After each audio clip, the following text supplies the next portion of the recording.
नमस्कार दोस्तों, स्वागत है आपका अपने YouTube चैनल फार्माटेक में। आज मैं आपको आमतौर पर प्रयोग की जाने वाली एक दवा के बारे में बताना चाहता हूं, जिसे आमतौर पर लोग प्रयोग करते हैं। तो चलिए शुरू करते हैं। जी हाँ, आपने बिल्कुल सही देखा। इस दवा का नाम है पैरासीटामोल। इसका प्रयोग करना तो सभी जानते हैं, लेकिन इसके प्रयोग से जो हानियाँ हो सकती हैं उसके बारे में शायद बहुत कम ही लोगों को पता है। तो इसी के बारे में मैं आपको फर्दर डिस्कस करूँगा। इसमें मैं आपको बताऊंगा कैसे इसको यूज़ करना है, क्या इसके साइड इफ़ेक्ट हैं और कैसे ये काम करती है। तो इसी की जानकारी लेते हुए तो चलिए आगे बढ़ते हैं।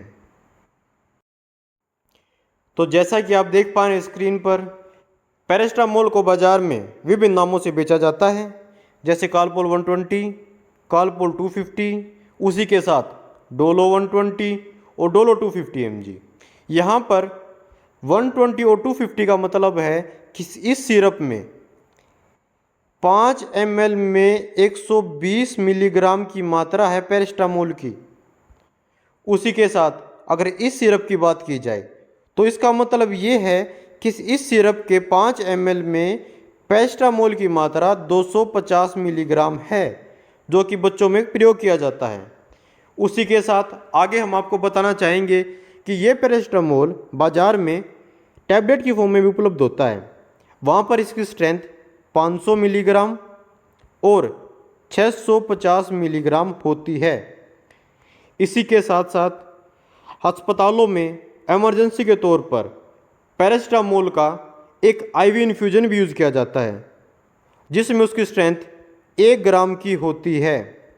1 ग्राम की स्ट्रेंथ उस इंजेक्शन के 100 ml में होती है, जो कि इमरजेंसी के तौर पर मरीज के लिए यूज़ किया जाता है।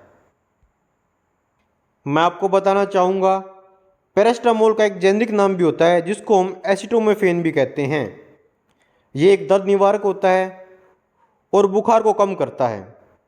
इसी के साथ मैं आपको बताता हूँ कि ये किस कैटेगरी से बिलोंग करता है। ये एनाल्जेसिक कैटेगरी से बिलोंग करता है, साथ में एंटीबायोटिक प्रॉपर्टी भी रखता है। एनाल्जेसिक वो होते हैं जो दर्द को कम करते हैं। उसी के साथ एंटीबायोटिक्स वो ड्रग्स होती हैं जो शरीर के तापमान को कम करती हैं।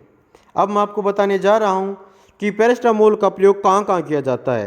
जैसे कि आप स्क्रीन पे भी देख पा रहे होंगे, बुखार को कम करने के लिए, सर में दर्द के लिए, दांत में दर्द के लिए, या फिर मांसपेशियों में दर्द है, पीठ में दर्द है, या फिर मासिक धर्म में जो क्रैम्प्स आते हैं, जो दर्द होता है, उसमें भी यूज़ किया जाता है, या फिर कोल्ड एंड फ्लू, जुखाम और बुखार में भी इसका प्रयोग किया जाता है। ये इसके कुछ कॉमन यूज़ हैं। तो दोस्तों, अब मैं आपको इस दवा के साइड इफ़ेक्ट के बारे में बताने जा रहा हूँ। इस दवा के लेने से क्या क्या साइड इफ़ेक्ट हो सकते हैं। तो पहला साइड इफ़ेक्ट है नोजिया, यानी मनुष्य को जो इस दवा का सेवन करता है उसको उल्टी जैसा मन हो सकता है। इसका दूसरा साइड इफ़ेक्ट है रैशेज, यानी शरीर पर छोटे छोटे दाने हो सकते हैं। और तीसरा साइड इफ़ेक्ट है लीवर डैमेज, यानी ये दवा लीवर को भी डैमेज कर सकती है। या इस दवा के लेने से पेट में दर्द भी हो सकता है, उल्टी का मन भी हो सकता है और भूख भी नहीं लगती है। ये इसके कुछ साइड इफ़ेक्ट हैं। तो चलिए दोस्तों, अब मैं आपको इसकी निर्धारित डोज के बारे में बताना चाहूँगा कि पैरासीटामोल को हम कितनी डोज में लेना चाहिए। तो इसकी निर्धारित डोज होती है 15 मिलीग्राम पर किलोग्राम। यानी किसी व्यक्ति का वजन 10 किलोग्राम है तो उसको 15 गुना में 10 इक्वल टू 150 मिलीग्राम की डोज ही दी जानी चाहिए।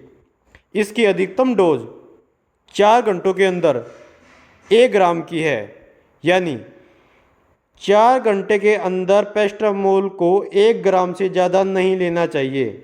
अगर इससे ज़्यादा मात्रा हम पैरासीटामोल की 4 घंटे के अंदर लेते हैं तो ये पैरासीटामोल की ओवरडोज में काउंट होगी, जो हमारे शरीर पर घातक असर दिखाएगी।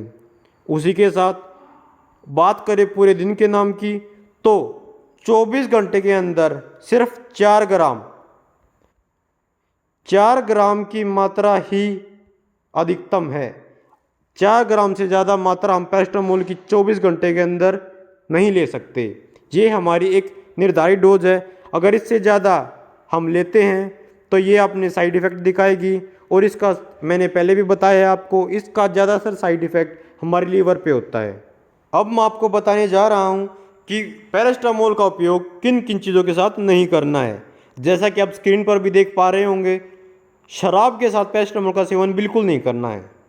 अगर आप शराब के साथ पैरास्टामोल का सेवन करते हैं तो ये लाभ नहीं देगा, आपको हानि ही करेगा और लीवर पर और ज़्यादा इफेक्ट डालेगा। उसी के साथ हमें ये भी देखना होगा कि हम जिन दवाइयों के साथ पैरास्टामोल को ले रहे हैं उन दवाइयों में इसका कोई साल्ट तो नहीं है। मतलब कहने का ये है कि उन दवाइयों में कहीं पैरास्टामोल उपलब्ध नहीं है। अगर उनके साथ हम इसको लेते हैं तो जाहिर है कि हो सकता है कि हम पैरास्टामोल की मात्रा है जो निर्धारित है उससे ज़्यादा ले लें और ये हमारे शरीर को क्षति पहुंचा दे। उसके साथ हम बताना चाहेंगे आपको कि इसकी बच्चों में भी करेक्ट डोज यूज़ करनी चाहिए।